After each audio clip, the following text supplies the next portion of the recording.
be much easier than the first one, in which we had to explain and talk about each and every step. Okay, first step. Good. So from here, what will you say? X cannot equal 0 minus 4. Yes, x cannot equal 4. I'm trying to make it quick. So, but stop me if you have questions anytime. From this one, what will I say? X definitely cannot equal. Do we all agree with 4 and negative 2? Everyone? Yes? Because x minus 4 cannot be 0, which means x cannot be 4. 4 minus 4 will be 0. Negative 2 plus 2 will be 0. Is that okay, everyone? Stop me, please. Now, I would like to factor this. Once I factor that, then I'll know whether there are other restrictions coming from that polynomial.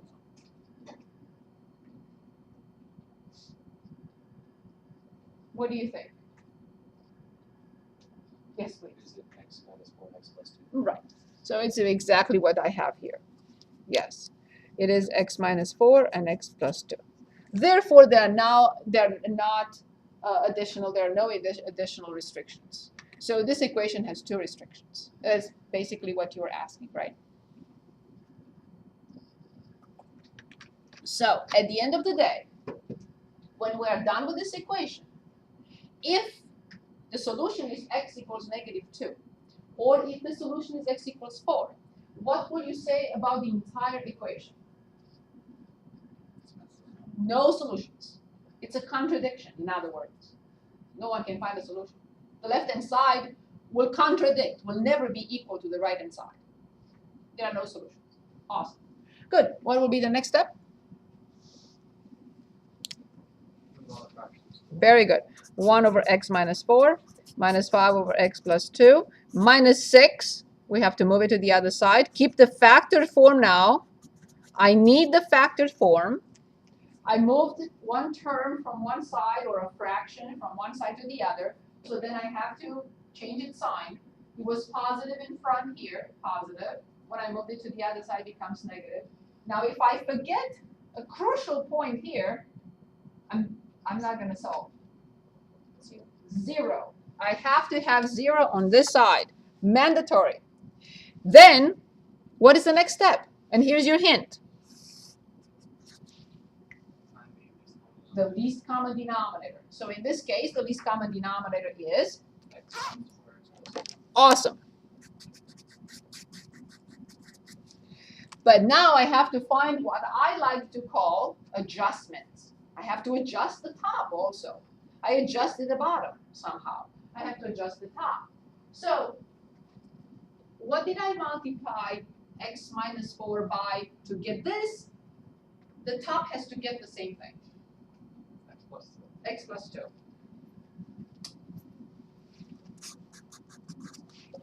What I multiplied x plus 2 by to get this, it has to get the top as well. What will that be? So this was multiplied by what to get this? So the top has to get the same thing. And finally, I shouldn't even write this one, but let's be consistent and we write what? 1. Do we all agree with this step? Yes? Everyone? Everyone? Okay, so now can anyone dictate the top? Carefully. If you want to put parentheses, I'm fine with it, but just don't simplify with the denominator. X plus 2 Do we all agree with x plus 2? minus 5x plus 20. Do we all agree with negative 5x plus 20? Yes? Everyone? 1 times x. 1 times 2. Negative 5 times x. Negative 5 times negative 4. Minus 6 times 1. Better? What do I write? Good. What is the next step? That's it. Awesome. Oops, I lost my page number. So 4, 5, 6. I dropped them once. And it was so difficult to go back and put them in order. So I have to keep up with the Okay, so let's combine like terms at the top.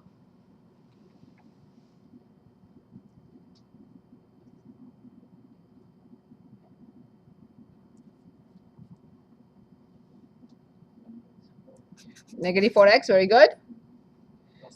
Plus 16 divided by x minus 4 times x plus 2. What do I have on the right-hand side now? Very important. 0. Over? Yes. What am I telling myself with this 0 over 1 instead of 0? What am I telling myself? You finally simplified the whole equation into a proportion, only now you are ready to cross multiply. That's what I'm telling myself. Do it. So what do I get? Negative 4x plus 16 equals 0. What type of equation is this now? Linear. So I have negative 4x equals negative 16. So x equals? That's okay. 4. Ah, what do I have to do now? Make sure it's not on the So I'm going back to my restrictions. That's why I worked hard to write them. I spent the time to find them. And now I don't have to worry about going back to check anything. What will I say?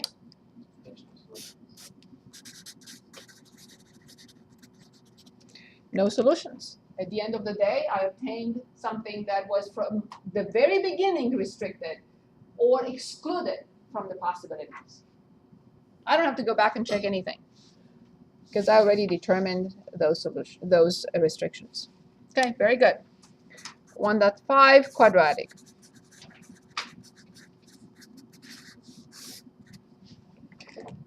Quadratic equations, for solving quadratic equations, we have 4 different methods. And you could say, and I would have to agree with you, really, what about just one?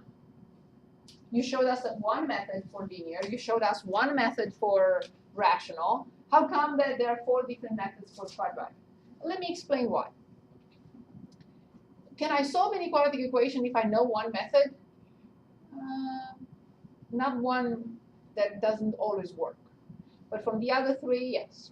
I don't really need those 3. But they're convenient. 2 of them are very easy to apply. So at least I should be able to understand the method and be ready to apply it in certain situations. So we do have 4 methods. So let's go over them. 4 methods of solving quadratic equations. I want to talk about, I know I only have 5 minutes. I want to talk about one of them right now. Let's list all 4, but I'm going to talk about one. So one method is factoring. Method number 2 is taking square roots. Method 2, taking square roots or applying the square root. Method number 3, completing the square.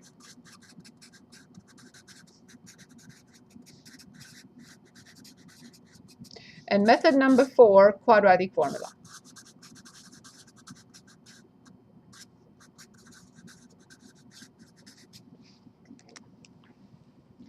Right now in 5 minutes, I can only talk about taking square roots. And then we'll come back on Wednesday and do the other 3. So I want to talk about number 2. So the 4 methods are factoring, taking square roots, completing the square, quadratic formula. Which of these methods is not always applicable? What do you think? Quadratic formula is a very friendly method. This is our scapegoat. Always works. So it's not the quadratic formula. Which one works sometimes and others does not? Complete the square always works. Always works. Which one? So it's not the last 2. No, that is always possible because I can complete the square always. So what is the one that doesn't always work? Of course. Not all polynomials are factorable. Why do you think we have these 3? Because that one is not always applicable. We wish all polynomials were factorable, but they're not. Good. So let's look at taking square roots. Let's say I have x squared equals 16. You will say, I'm going to ask you, what type of equation is this? And you cannot say linear. We know that. You cannot say rational. We know that. What can you say? Because the power is 2, you have to say quadratic. Good. And you could say, I know how to solve this. I will move 16 to the other side and factor. We just solved one, like x squared minus 1, right? So we can take 16 to the other side and factor. And if I do that, but that's not what I'm trying to do, right? I will be using factoring. You will say x squared minus, or write x squared minus 16. We reviewed the difference of squares on Monday. How do I factor the left-hand side?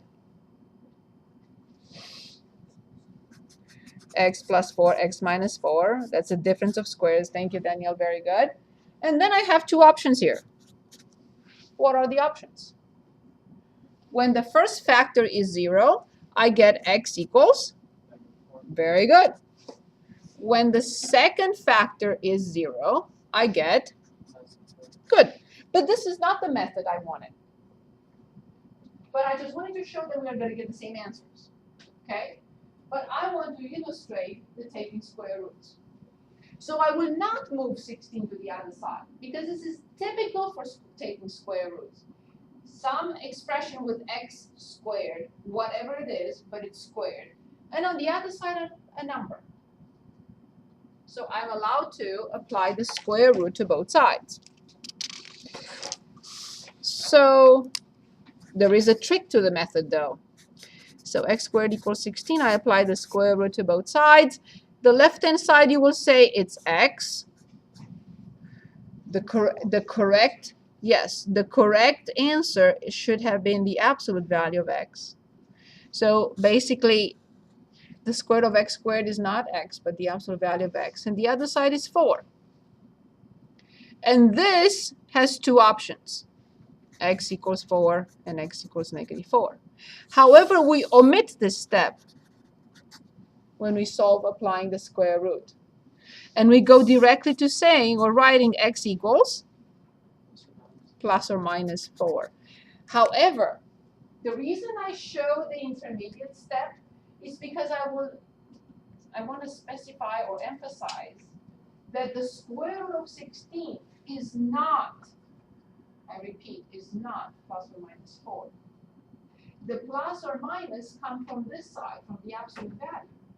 So please never say that the square root of 16, because of this setting, the square root of 16 is plus or minus 4. It's not.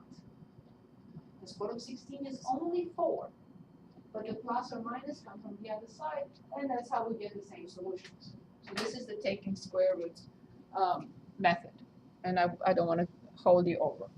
So